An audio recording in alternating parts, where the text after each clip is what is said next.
All right, welcome everybody. So, this is going to be my first episode ever of my new today's news channel. So, bear with me as I've never done this, as I've always been camera shy. So, this is like jumping into the deep end for me. But I'd love to connect with people online here. So, here we go, today's news. And I'm going to start off with today's news, which is Chinese tycoon who criticized China's leader Xi Jinping's handling of the coronavirus has been jailed for 18 years.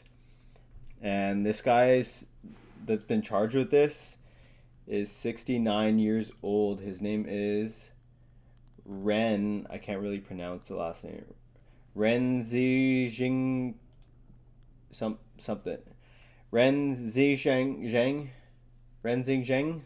I'm not sure. Maybe you guys can type in the comments how to say that properly. Anyways, he's a retired real estate tycoon. He's had close ties to the senior Chinese officials. And in March, he had actually disappeared for a little bit after he wrote a scathing essay criticizing Xi's response. And then he's now since been charged with corruption charges, and they've given him 18 years, which is a death sentence for this guy at 69 years old, which is pretty brutal. And what is crazy, the biggest crazy thing about this is that he is not a multimillionaire. He's not a billionaire. This guy's a multi-billionaire. I believe this guy was involved in the Hong Kong protests. He was criticizing China on that, how they're handling that. And now he is going to jail for life. Like, I don't see this guy lasting more than a few years in a Chinese jail. Maybe they'll have him come out. I've seen other people in China that were jailed and then they were released after they came out and said the opposite of what they're criticizing their country on. So, who knows? Hopefully he's not tortured and then that ends up his fate. But we'll see. China's pretty harsh on stuff. And it's really brutal, but like they have such a huge population. I don't even know how. I don't know how they even run a country with that many people. But with these corruption charges, I've actually seen firsthand. It's affected me personally. These corruption charges on people in China, because I live in Vancouver, BC, and our our real estate market was like when I got out of school, it was like the start of the boom. And what actually had happened, I didn't realize till years later, is China's leader had started cracking down on corruption on people around him, which actually I believe he had enabled at first. And then he saw these people as threats to his power. So he started filing corruption charges on people around him that he deemed threats to his power. And many of these people saw maybe he's going to come for my funds and my freedom. Some of these people thought maybe he's just going to come for my funds. So he cuts any power that they have off. And these people figured, hey, my money's no good here in China. I got to get out of this country. So you saw all over the world, a lot of places started having these Chinese buyers buy up all these properties. And here in Vancouver, we'd see you go to open house for a $1 million condo, which is not even abnormal here actually, and there'd be some people from China actually, or they often get like some middlemen that were from here or had citizenship here, and then they'd go and they'd buy these places cash, but they'd pay double, triple the price, and we thought they were just balling out of control. Now I realized years later, I'm like, oh, these people are money laundering. They come here, they buy these properties with cash, they give a kickback, they pay these realtors a little extra for accepting these, and then they give them back a huge chunk of their money. So maybe they lost $1 million on that, but better than them losing all their money in China and them just take a hit here. And Canada's everything was cool for Canada. They were more than happy to accept their money and not look too much into where this was all coming from. if these funds were ill-gotten. And we had at the time we had a BC premier. That's like our leader of our province here. Our province is like a state, if you guys didn't know. And she was more than happy to have China's money coming over here and buying all these properties. Property prices were going up like crazy, so all these homeowners that were voters are more than happy with keeping the status quo. There's all these realtors, they're super happy. Those are voters for her. There's all these people in the selling exotic cars and stuff. These were all people super excited with all this money coming in from China. And yeah, our premier, she could have put some speed bumps in the road to slow down this huge rising cost, which if you had no skin in the game, it kind of screwed you over. If you're a millennial, just got out of school, and you had no help from your parents, you're pretty much you didn't have much chance. You got to start at the very bottom and just claw your way up that property ladder now. Whereas before it was like Vancouver's a beautiful city always, but before it was way more attainable. You could people before could buy a house in Vancouver. Nowadays there's doctors that can't even afford a house in Vancouver. Maybe you have to go to the suburbs unless you're some like one of the top doctors, some anesthesiologist or something like that. But anyways, yeah, so here I was personally affected with all that. Our housing prices still pretty crazy. And China is just doing what they do over there. Leaders got to he's got to have a strong grip on his country. I don't even know how else you would rule a country that large. Like over 1 billion people. We have cities here in Canada, like 1 million people is nothing over there. That's like a that's like a suburb out there. They have cities with like the same size of our whole country out there. They have cities like damn near 40 million people, 30 million people, 20 million people, 10 million, just scattered all over the country. And yeah, hopefully we see China in the future they'll be a prosperous country, but with way less human rights violations. Because like as a human, like you can't help but feel for those people. Oh, here we go. How am I gonna stop this? Alright, well, I had an alarm go off here. Alright, back to normal. Here we go, guys. Alright, anyways.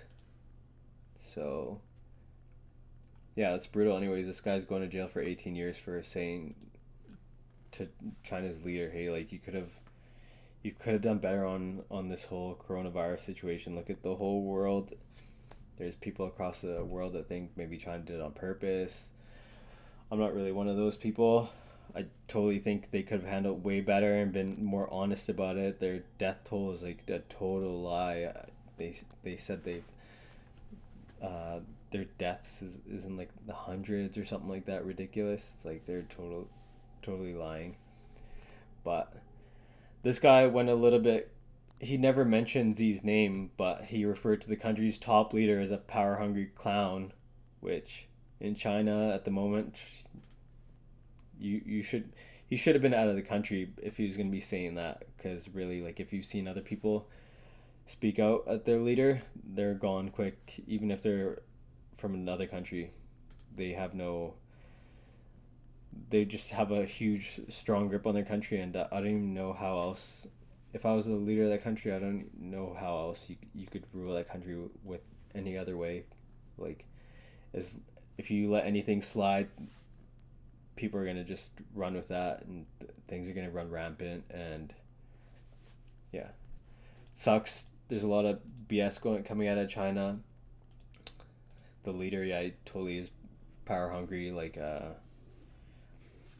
but at least like I see from his perspective, he is very like trying to get China to be the top country in the world, and they're gonna step on anybody's necks necessary. They don't care. They just want to be top country, ruling country of the world.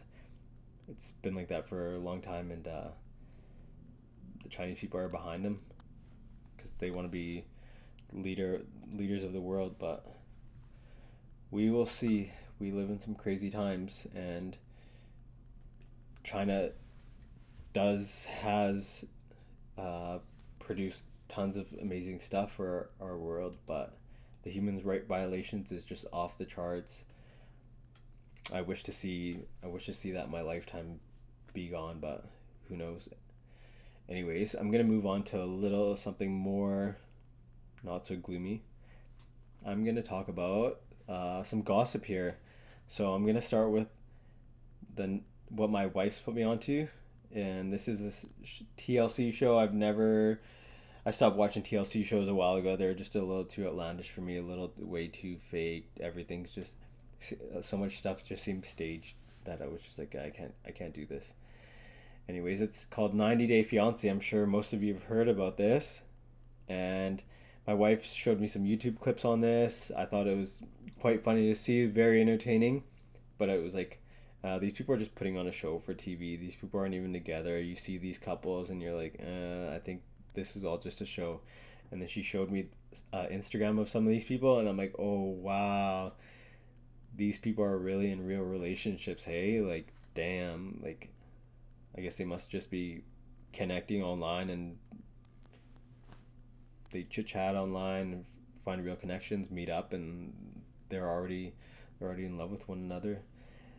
Like, I did not believe it whatsoever when you see these people, but I seen these people have babies together, they have families together, their loved ones really like are connecting with each other's family, and just I don't know, some of these characters are hilarious. I'm gonna tell you for sure. Like Larissa's wild. She's super entertaining. It's kind of sad that like she has to go through so much BS or whatever and deal with all this nonsense. Like some of these guys are going online, getting these girls way out of their league, and they're basically like catfishing them, but not look wise. They show them what they look wise, but with what they can offer them, and it's just they get them over here, and then they're like, "Oh, sorry," and just treat them like trash, basically, and just like Colt on there. He's talking about. You'd see him always threatening, "Oh, I'm gonna get you deported," this and that. Meanwhile, this girl's there, and you could tell she's trying to just love this guy, be happy with this guy. Like, oh man, sometimes it's just rough. And then you see her warning another girl, this Jess girl, like, "Hey, this is how this guy is." Sure enough, this POS Colty, as Larissa calls him, turns out to just be the same with all of them. And then there's apparently another guy that I saw on Reddit. It was wild. Like I'll look into it more after, but apparently people were so worried for this one girl's safety. Apparently this one guy they found out was just a full nut job and just crazy. And yeah, I've just started watching these episodes. So if anyone has any ones I should check out, if anybody has any couples I should just have a look out for, it's any stuff that's like I don't like to see anything too harsh. Like I it's funny to see some entertainment, but like when it's like people are really hurting and stuff like that, like that's I don't even find that as entertainment anymore. It's just kind of crosses the line a little bit. So I'm gonna switch over to something more positive. I'm gonna tell you guys I'm gonna have a good deed for the day, and my good deed for the day, I am going to compliment a random person today, but genuinely in hopes of making their day. Because a simple gesture can help people get through a lot of things.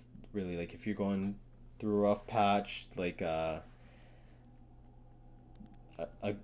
a true compliment that you could tell that was like an honest thing, that somebody that owed you nothing, that just happened to notice or say something that could carry a lot of people like through their whole week. They might be pretty down at some points throughout their week, and they think back to something, and just that little juice puts some juice in their battery pack, gets keeps them going, So I think we should all think about a positive deeds you could do each day. Guys, please leave me some feedback. I'd love to be able to spread some positivity out here. And like with that, I totally see how I'm not a religious person whatsoever. I used to be when I was younger, but now I just kind of try to be a good person. And yeah, I see like in religion, there's tons of good stuff that you just like. It's a great way of living a lot of these things, and a lot of these things these like what I'm doing, the good deed of the day is just positivity, just putting good positive energy out there. And with religion, I see people praying, even though you might not believe there's a God out there. It's honestly, it's like good to just put good energy out there. You can even just speak to yourself what you want to hear, what you want to believe. It's just like praying is just putting stuff out there, and when you put stuff out there, it ends up that's your thoughts, and your thoughts end up coming back and affecting you in a way for sure. So yeah, my good deed, I'm gonna go out there, try and hopefully have a real connection with somebody and be able to have a genuine compliment on them. So I have to go get my daughter from school here pretty quick. Yeah, been my hours been cut at work with this whole COVID thing. I don't know how you guys have been doing with COVID, but it's been throwing a wrench into our life, and I am looking forward to the future when I can look back on these times and just laugh and think about how we dealt with it.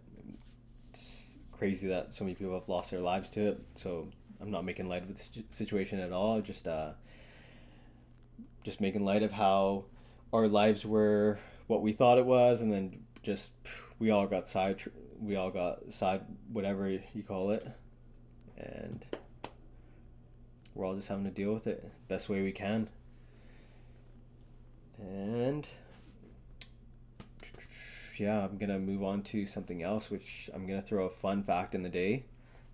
And the survey showed that 61% of Americans dread the holidays due to increased spending.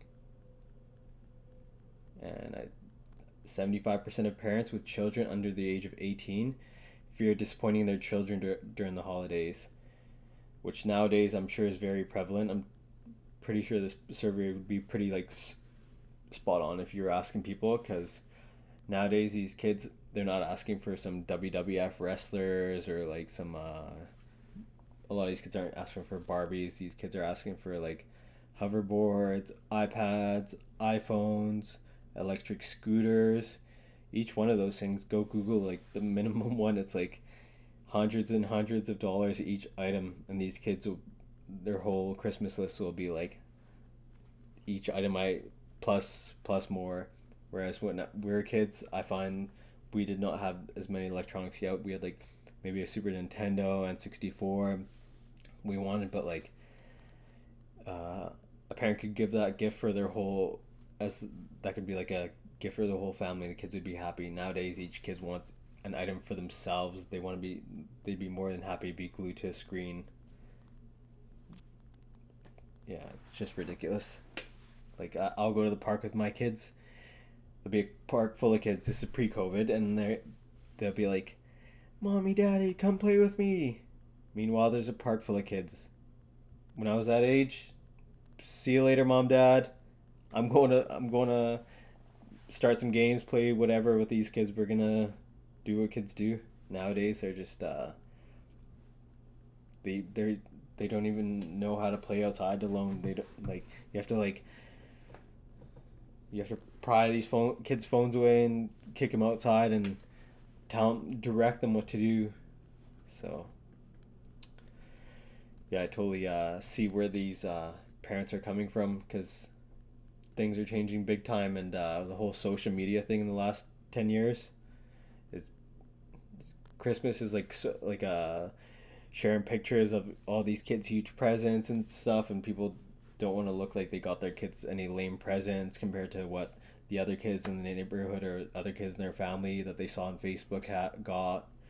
So definitely going to be just telling any family or friends if they're gonna get anything for my kids, maybe get them some clothes. They don't need any of these toys. A lot of these toys nowadays too aren't even made that well. They'll last like not long at all. And then some of these toys are even downright dangerous. Like my kids want all these Shopkin toys or tiny little things, and like I'm telling you, these things are. You thought stepping on a Lego is bad. Wait till you step on a freaking little Shopkins oven thing with it's like got a little pokey thing in the end that'll like pierce right through your foot. Jeez, these things are major choking hazards too. It's like anyways, Christmas, and yeah, it's gonna be quite different this year. Halloween's gonna be coming up. That's gonna be crazy. I don't know if they're gonna use a parents gonna use a long stick to give out the candies, or what's gonna go on with that. At least the kids will be able to wear masks. That'll be a big one, huh? I seen one of those Karen masks. It was like a scary Karen mask. It was like screaming. Yeah, have a look out for that. That'd be a good costume. Go screaming at everybody. And so this is September 22nd, about to end this, and I'm gonna leave you guys with my song of the day. This is a true slapper right here. This is a couple artists from England, from the UK. Maverick, Sabre, featuring Jorja Smith. This is actually a remix of this song. It's called Slow Down, but it's a slow motion and vintage culture official remix.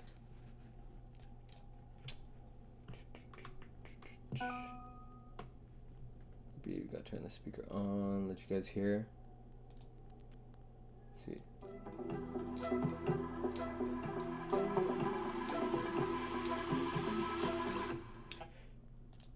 What?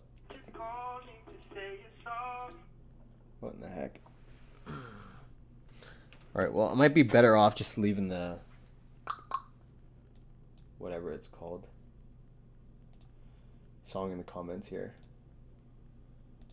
Here we go. Instead, you just say it's my mistake. Are you waiting up a war for the sake of something to say when I'm fine up to play? And I know what you gotta say about me. I don't know you very well. Acting like someone else. I know what you gotta say about us. You see this all these things. You should start from my head. I know what you gotta say about us. You see this all these things.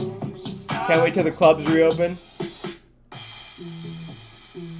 That'd be good times. New Year's, guys. It's gonna be crazy this year, honestly. Well, I hope so. I wish I could say sorry, but I don't have much to say. You won't believe me anyway. I got these things that cause an argument, but in my defense, I'm scared to walk away.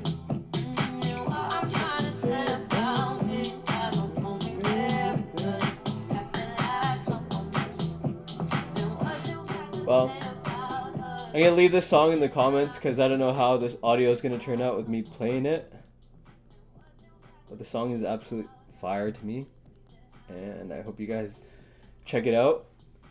Definitely check out some more of Jorja Smith's songs. I found her from a Drake album a few years ago, and checked out some of her songs. She has at least like 4 or 5 I'd consider classic tracks, just absolutely slapping songs. She's a great singer. He's a good singer. So, guys, any feedback in the comments, please type it in. Let me know what's up. And if you think I should throw out my computer today, say, hey, buddy, no more YouTube for you. Ever cut yourself off? Let me know in the comments. If you think I should keep up these videos, please tell me. I'd love to connect with you guys. Like I said, I'm got way more time on my hands now with this whole COVID thing, and usually the winter time is a little slower from where I work, so I've got all this time on my hands. So love to be able to connect with you guys, chit chat, and just hear back from you guys. First subscriber, whoever man or woman's up and is the first one to click that subscribe button, big props to you. Can't wait to give whoever that is a shout out. Much love.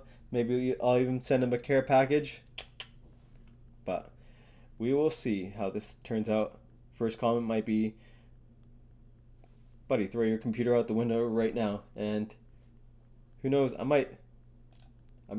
quite camera shy, so who knows, that might just kill my confidence ASAP, and you might never see me again. So I'll post this, get some feedback, and yeah, love y'all. Take care. September 22nd, 2020. Sign up. Peace, doggy.